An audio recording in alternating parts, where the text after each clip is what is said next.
when we study the Dhamma, or study what the Buddha taught, or study what any spiritual teacher taught, what we're doing is basically amassing a whole bunch of ideas and concepts and ways of interpreting our experience, tools.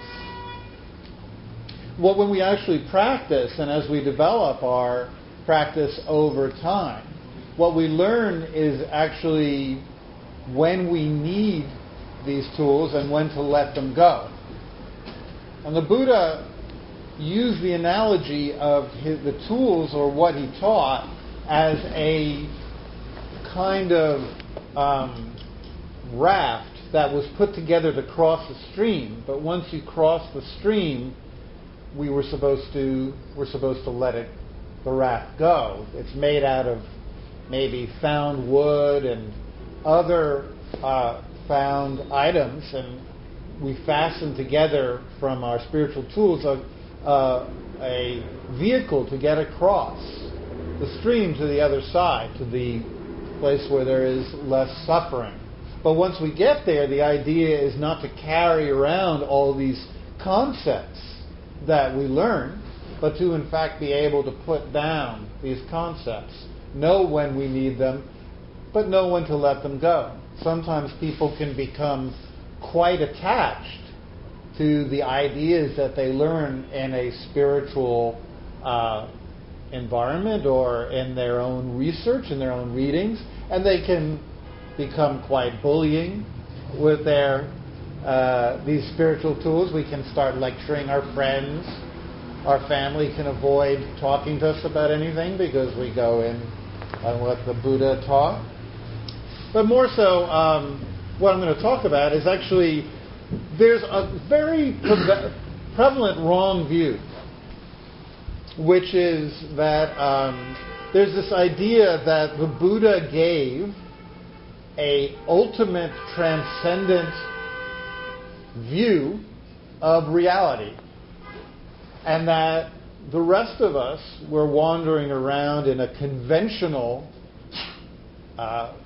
foggy view of reality, and that the goal of spiritual practice is to somehow see reality clearly, purely clearly, that somehow the whole goal of spiritual practice is to be able to experience the world in a profoundly clear way without any of our own stuff getting in the way.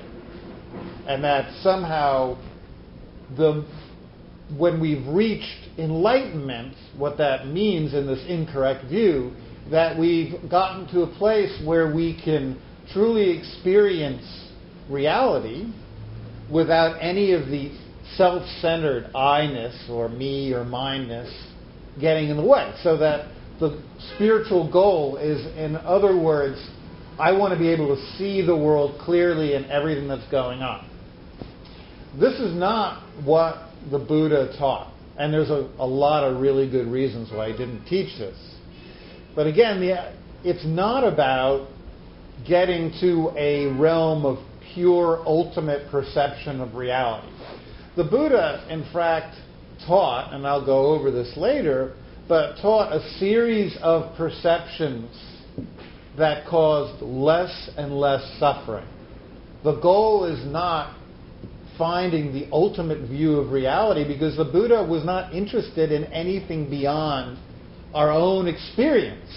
He didn't believe that there was this reality out there that could be experienced without any filtering by our mind, that we could somehow purely ever get to the world without our own stuff getting in the way.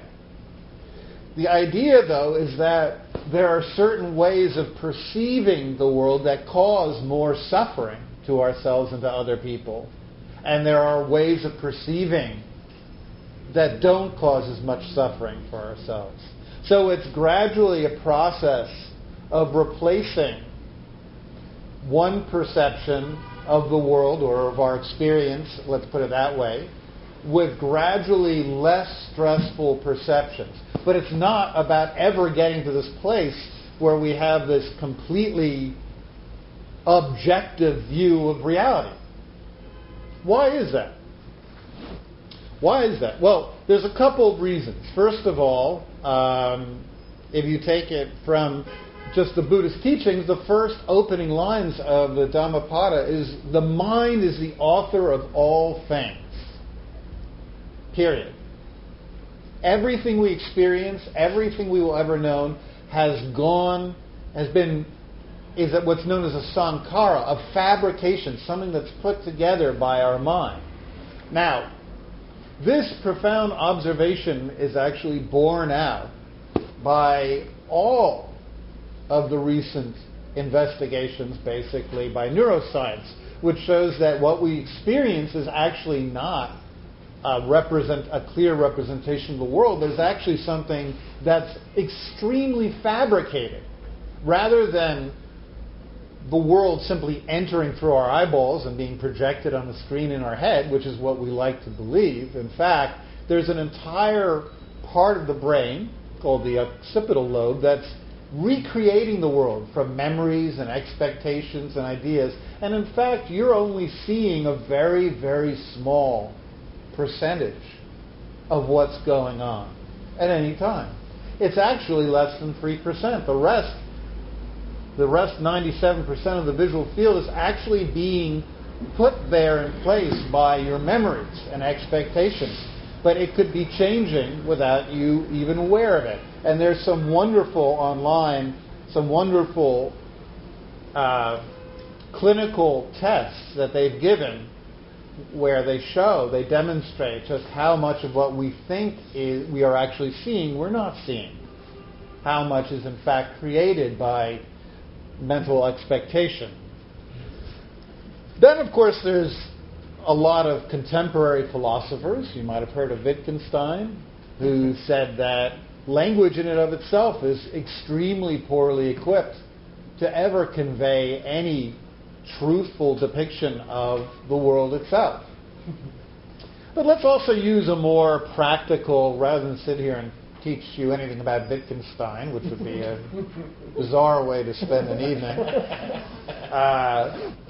Let's take a more practical experiment. Suppose you're standing on a street corner and you see an accident. A pedestrian has been hit by a van, and thankfully they're not killed, but they're slightly injured, and they've been taken away to the hospital. And so a policeman who has arrived on the scene asks you what has happened. So you might simply say, well, that pedestrian was hit by that van. That would be one perception of the event. But then there might be more facts. For instance, was the light green for the pedestrian, or was the light green for the van? So that's one additional fact. Another issue might be, did the van driver, in your experience, see the pedestrian and continue on? Or was he looking somewhere else and not seeing the pedestrian? Was it an act of intention, or was it an accident? Or you might be asked, did the pedestrian run in front of the van? Was there no way the van driver could have known? Or, on the other hand, did the van driver drive purposely recklessly? And then there's even more facts. You could go into the background of the van driver. Did the van driver live through some horrible genocide in Rwanda and come to this country? And was he undergoing a post-traumatic stress event, reliving the horrors of his past? When he was going through that event, did he go through the red light and hit the pedestrian? Or perhaps there was some kind of important event where the van driver could have saved untold lives if he got someplace. Or, on the other hand, maybe you get the idea. We could go on and on and on, right? At what point do you say, I've understood what has happened? At no point. Because reality is so complex, filled with so much information, filled with so much background material, filled with so much volition, that the idea that you can ever get to a full grasp of it is actually an act of hubris, basically. For instance, in our experience, we might be rushing to get on a subway, and somebody has stood right in the doorway and blocked our experience. And the first thought in our head might be, oh, what an idiot, blocking the doorway to the subway. But how do we know that that person hasn't just worked 5 shifts in a row? Perhaps they have 4 children and they're barely able to feed them and they're worried about what's going on in their family. Perhaps they haven't slept that previous night. Perhaps there's somebody standing in front of that person that we can't see. We always assume that our immediate view of reality is all there is to know. But in fact, we're only getting a very, very small corner of the world at any glimpse, at any moment. That's all we're capable of taking in. In fact, there's a part of the brain that pre-digests everything we see and experience before we understand it intellectually and tells us where to look and what to focus on. That's actually called the limbic system. Some people refer to it as the lizard brain. It's not a lizard brain. It's actually essential to your survival. It's actually the seat of all your emotions. And it's pre-conscious. It gets a faster view of all the incoming information, and it tells you what to look at, and it tells you to disregard everything else, and it allows the parts of the mind to create everything else from expectation. The only thing you're actually seeing is what your quote-unquote lizard brain is telling you to look at. So, in fact, we're seeing an extremely filtered, extremely subjective, extremely fabricated view of the world at any given time. We're not getting the whole picture.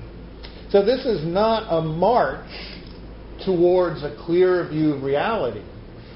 What the Buddha was talking about is actually the quest for enlightenment doesn't start from the question, how can I see the world clearly? It starts from the question, what can I do that will make me suffer less? We're not basing our spiritual goals and paths on what's known as empirical truth claims, or the idea that I know what's going on better than that person. I'm right and you're wrong. What we're basing our spiritual practice on is how can I come up with a way of perceiving my experience that causes me and the people around me less suffering. That's the question. That's the focus of this inquiry. If you look at the very end of the path, the very final transcendent path in its long run, something that I don't hold out much hope for myself. I like to be somebody who is on the lay practitioner's path, and I practice a great deal, but I don't foresee lasting enlightenment, the 4th jhana, for myself. But from my studies in it, I can tell you it goes something like this. The idea is a monk who has left the lay life and has gone out into the wilderness, he's put behind him all of the concerns and the ways of perceiving the world in his day-to-day life, and he's instead replaced it with a less stressful perception of life, which is the life of a renunciate. Now, when we're in our day-to-day lives, we live in very stressful perceptions. Very often it's, what do people think about me at work? What do my friends think about me? What does my mother think about me? What does my significant other think about me? What's going to happen to me in the future? Do I have enough money? Etc., etc., etc. These are very stressful ways of perceiving the world. On the other hand, a renunciate has dropped all of those perceptions, and simply he's perceiving it in terms of, I'm out in the wilderness with some other monks, and I'm sitting here and I'm getting my food donated, so I don't have to worry about money, and I don't have to worry about what other people think about me because I don't have a job. So he's in a less stressful set of perceptions. But then the Buddha said, well, wait a second. He's out in the wilderness. That's kind of fucked up and scary, right? I mean, there's fucking scary shit out there, especially when, there's snakes. Somebody was telling me that her husband, after he moved up north, he came from the deep south. Whenever he'd go out in their garden, would be all terrified because he was so used to snakes being everywhere. So he brought that perception with him to the north, where there's rather few poisonous snakes in most people's backyards. So, replacing the wilderness, then the monk would go on to simply experiencing the breath and the inside of his body, and he'd let go of focusing so much on the world around him. And then after a while, he'd let go of focusing on the breath as being the be-all and end-all, and he'd focus more on the lack of any meaningful beginning and ending of his body and everything that's around him. He'd understand that everything that he's experiencing is happening in his own mind, and he'd view everything as just an experience of arising and passing. The final place of enlightenment, the Buddha said, happens in this realm that he called neither perception nor non-perception, where we're not even focused on constructing the world around us, nor are we pushing the world away from us. We're simply existing, aware of everything that's arising and passing, and noticing how we're causing any suffering for ourselves. But it's not anymore, once you're at that transcendent realm, it's not about reaching this place of, I can see reality perfectly clear now. It's actually a realm of non-perception, where there isn't a hunting after things in the world, nor is there an ignoring of the world. It's simply existing and seeing how we're causing ourselves stress and suffering. Now, this is the very end of the path, and I don't think you have to worry about it, but it just shows that at all points along the spiritual path, it's not about how can I get a clear glimpse of reality. It's actually about focusing on how we cause ourselves stress. What actions are we taking? What thoughts are we thinking that are causing ourselves suffering? So, one of the key concepts that comes out of this is summarized by that old phrase, would you rather be right or would you rather be happy? There's a great teaching by, a couple of teachings by the monk Ajahn Brahm. One of his teachings is about the couple, and I've told this a couple of times, but it's one of my favorites, where the husband is walking with the wife and they hear a barking sound, and the wife says, what a nice sounding duck. And at that point the husband can either say, well, my lovely wife, that's actually a dog. But yes, that's a very nice sounding dog. Now, if the wife says, no, that is a duck, and you hear another bark, the husband can, at this point, he's at a fork in the road. He can either choose to be happy and say, what difference does it make to himself? And let go of the empirical truth claim. I know that's a fucking dog. And he can let it go. He can wind up in long-term happiness by saying, if you want that to be a duck, fine. It doesn't matter. What you experience the world as being is what you need it to experience right now. We get so caught up in everybody experiencing the world the way we do, coming up with the same interpretations of reality. It can be very frustrating. I have a friend, the only argument that I've gotten with one of my friends in the last 6 months, I have a friend who's a big music fan, like I am. And we send each other YouTube clips of music that we like. And I send him a clip of a song that I really like. And by a group, Neutral Milk Hotel. I don't know if any of you ever heard of it. And he sent me a note back saying, oh, this is crap. And I was incensed. And it took me we had a brief flare-up of emails. And then I realized, oh my God, I've chosen, there I was, this is one of the top 10 albums, critics' choices, blah, blah, blah, blah, blah, blah, trying to appeal to reality to back my case. But there is no way to demonstrate that any piece of music is better, really, intrinsically than any other piece of music. It's all a matter of subjective experience. And I actually sent him a note of apology. We were totally tight. We hang out all the time and we laughed about it. But it was important to realize, no matter how long we practice this path, we can still get caught up in I'm right and you're wrong.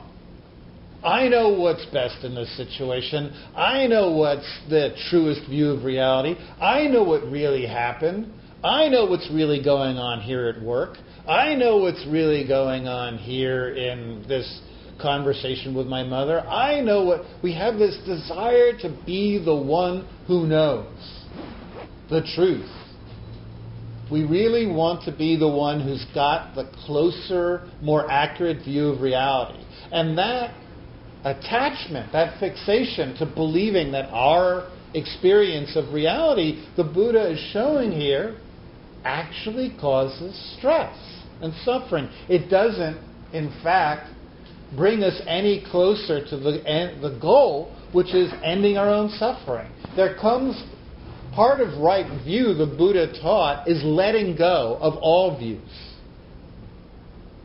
Is knowing when to let go. Sure, you can say, well, I think that blah, blah, blah is a great record, or blah, blah, blah is a great book, or such and such is a better politician than such and such. But at the end of the day, when it comes to the spiritual part of our lives, which is trying to end our own suffering, our own stress, the most salient issue is knowing when to let go. Knowing when to let other beings have their own opinions, and knowing when to disattach from our own. This is important. This is very important. Now, I'm not saying that reality doesn't exist. Of course it does. Of course there's been many horrible events in the world that are undeniable. There's been genocides. There's been extremely criminal events in the world. Michael Jackson is dead. There is such a thing as reality.